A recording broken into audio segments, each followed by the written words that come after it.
कानून के खिलाफ जमीयत उलेमाए हिंद ने आर पार की मोर्चेबंदी तय कर रखी है। आज भी एक अहम बैठक में मंथन और कल भी जमीयत ने कई फैसले लिए। कानूनी रास्ते से लेकर सरकार से मांग तक के जरिए वक्फ कानून का विरोध किया जाएगा। आज भी जमीयत की अहम बैठक जारी है। हालांकि मूल ढांचे को उनका मानना है कि नुकसान पहुंचाने की ये कोशिश हो रही है। बहुसंख्यकों को वक्फ बोर्ड में शामिल करना गलत है। वक्फ कानून के खिलाफ जमीयत का सीधा प्लान अब नजर आता है, जिसमें वो सरकार के साथ बातचीत का रास्ता भी रखना चाहते हैं। कोर्ट का दरवाजा, यानी जो रास्ते उन्हें नजर आते हैं उन सारे रास्तों पर आगे बढ़ने की कोशिश होगी। वक्फ कानून को किसी तरह वापस लिया जाए, ये प्रयास उनका रहेगा। इस एक्ट को दुर्भाग्य के साथ, दुर्भावना के साथ, दुर्भावनापूर्ण एक्ट है ये अमेंडमेंट है। ये सोसाइटी के लिए, कम्युनिटी के लिए या मुल्क के लिए, मान लो सोसाइटी के लिए, मुसलमानों के लिए खराब होता, मुल्क के लिए अच्छा होता तो भी हमारे सर आंखों पे हो सकता था। हाँ ठीक है, थोड़ा तकलीफ होगी, बर्दाश्त कर लेंगे, कोई बात नहीं, देश का भला हो जाए।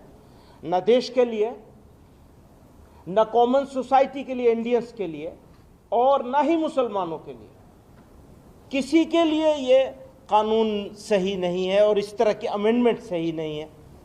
स्ट्रेंथन करने की बात करते हैं तो एक छोटी सी चीज़ थी कि कब्जा करने वाले के खिलाफ, जैसे कहते हैं यह कब्जा कर रखा, हम लोगों ने भी कब्जा कर रखा, कब्जा करने वाले के खिलाफ क्रिमिनल केस बनेगा। आपने इस अमेंडमेंट में उस क्रिमिनल होने को, क्रिमिनलिटी को ख़त्म कर दिया। तो मामला वक्फ का नहीं है, मामला पॉलिटिक्स का है।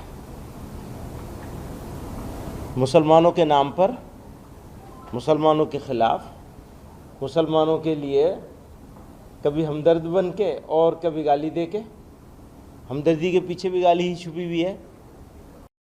आशुतोष हमारे सहयोगी इस वक्त और जानकारी के साथ जुड़ चुके हैं। आशुतोष, आखिरकार इनको किन किन चीजों से दिक्कत है? वक्फ कानून में ऐसा क्या है जिनसे इनको दिक्कत है और किसके खिलाफ प्रस्ताव ला रहे हैं? दरअसल जमीयत को ये लगता है कि वक्फ कानून जो कि मुसलमानों के हक के लिए है, उनके अपने अधिकार के लिए है, उनके पुश्तैनी चीज़ें जो अपने जो परंपराएं हैं, रीतियां हैं, उनके अपने काम हैं, जो सिविल वर्क है, सोशल वर्क है, उसके लिए ज़मीनें दान की जाती थी। तो कहीं ना कहीं उसको लेकर के उन्हें लगता है कि ये एक तो मेजॉरिटी जो है तुष्टीकरण की बात है, और दूसरा कि उनकी ज़मीनों पर सरकार की नज़र। मसलन जमीयत ने ये कहा कि पहले के कानून में वक्फ में ये व्यवस्था थी कि अगर ज़मीन कोई कब्जा कर लेता है तो उस पर क्रिमिनल एक्ट हो सकता है, जबकि नए कानून में ये प्रोविजन नहीं है। दूसरा, उन्हें लगता है कि ये सब एक राजनीति के तहत हो रहा है ताकि मुसलमानों के अधिकारों पर हनन हो। इसलिए कल जो बैठक थी वो जो उनकी सबसे बड़ी बॉडी थी उसकी थी, और आज जो तहफ्फुज औकाफ है, तहफ्फुज औकाफ की बैठक हो रही है। आपको सीधे लिए चलते हैं, हम इस समय उसी बैठक में मौजूद है जहां पर मौलाना महमूद मदनी और फारूक नियाजी, ये तमाम सारे लोग उस बैठक में हैं। और बैठक में जो चर्चा हो रही है वो चर्चा इसी को लेकर के हो रही है कि आगे की रणनीति क्या हो। और वो रणनीति दो तरह की है कि जमीयत ने एक तो इसको चुनौती दी है, अदालत में, सुप्रीम कोर्ट में इसको चुनौती दी है, वहां पर कानूनी लड़ाई होगी। कल ही मौलाना मदनी ने यह भी कहा था कि हम हर राज्य में इसको जो है लड़ेंगे, लोगों को एहतजाज करना होगा, एहतजाज हमारा अधिकार है, लेकिन हिंसा नहीं होनी चाहिए। और वो इसलिए क्योंकि हमने देखी है हिंसा की तस्वीरें मुर्शिदाबाद में, हमने ये देखा कि दूसरे देश के अलग अलग राज्यों में ऐसी जगहों पर घटनाएं हो रही हैं। तो ऐसे में जमीयत ये नहीं चाहता कि हिंसा हो, लेकिन उसने दो चीजें कही हैं कि एहतजाज होना चाहिए, सड़कों पर उतरेंगे। यहाँ जो तहफ्फुज औकाफ है, इस बैठक में दरअसल कंसल्टेशन हो रही है कि कानूनी रास्ता, क्योंकि सुप्रीम कोर्ट में सुनवाई होगी तो कानूनी रूप से अपनी बात कैसे रखनी है। साथ ही सरकार पर भी ये दबाव बनाए रखना है कि चूंकि ये मुसलमानों का मामला है, उनके हक का मामला है, उस पर सरकार अगर अतिक्रमण कर रही है तो वो नहीं होना चाहिए। लेकिन ये भी एक चुनौती है कि अगर प्रदर्शन करने उतर रहे हैं तो कहीं पर भी धार्मिक उन्माद ना हो, सामाजिक जो भाईचारा है, हार्मनी है, वो उस पर चोट ना हो। तो जमीयत की कई सारी कल मदनी को लेकर सवाल उनको पूछा मुर्शिदाबाद को लेकर, तो उन्होंने सीधे तौर पर केंद्र की जिम्मेदारी बता दी कि ये जब आप ऐसा फैसला लाएंगे तो ऐसी चीजें होंगी। यानी सीधे तौर पर कसूरवार उन्हीं को ठहरा रहे हैं। आप नजर बनाए रखिएगा, आगे भी आपसे अपडेट लेंगे। कानून को लेकर बड़े नेताओं की मोर्चाबंदी है। योगी जहां जमीनों पर कब्जे की चाल बता रहे हैं, तो वैसी को लगता है कि ये कानून मस्जिदों, दरगाहों, इन पर कब्जे की चाल है। और वैसे 19 तारीख को विरोध में मैदान में उतरने वाले हैं। फ्रीडम ऑफ रिलीजन पर आक्रमण है।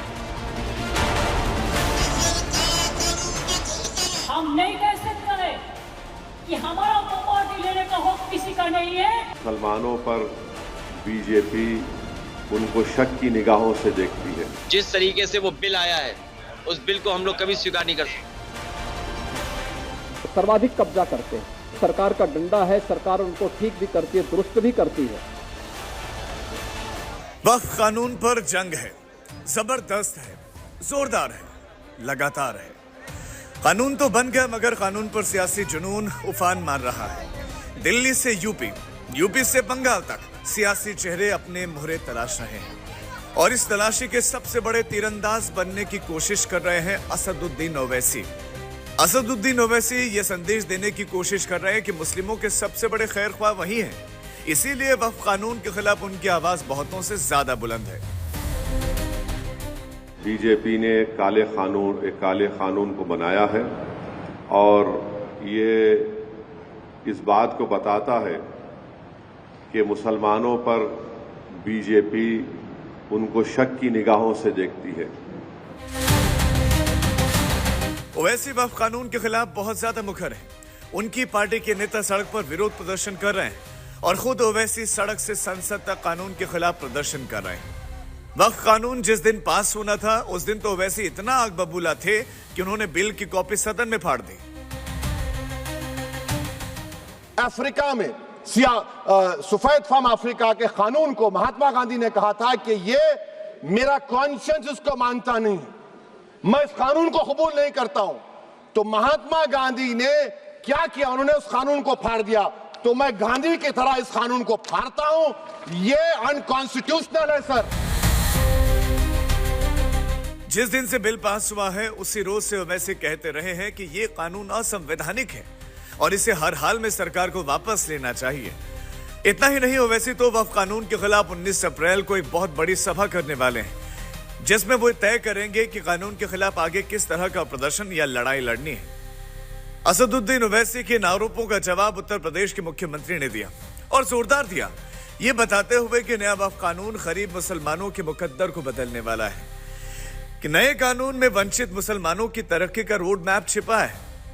नया कानून धांधली से जमीनें हड़प लेने वालों पर कोड़े की तरह पड़ा है। वही लोग हैं जो कांग्रेस के रूप में, समाजवादी पार्टी के रूप में गुमराह करने का काम कर रहे हैं। ये वही दल हैं।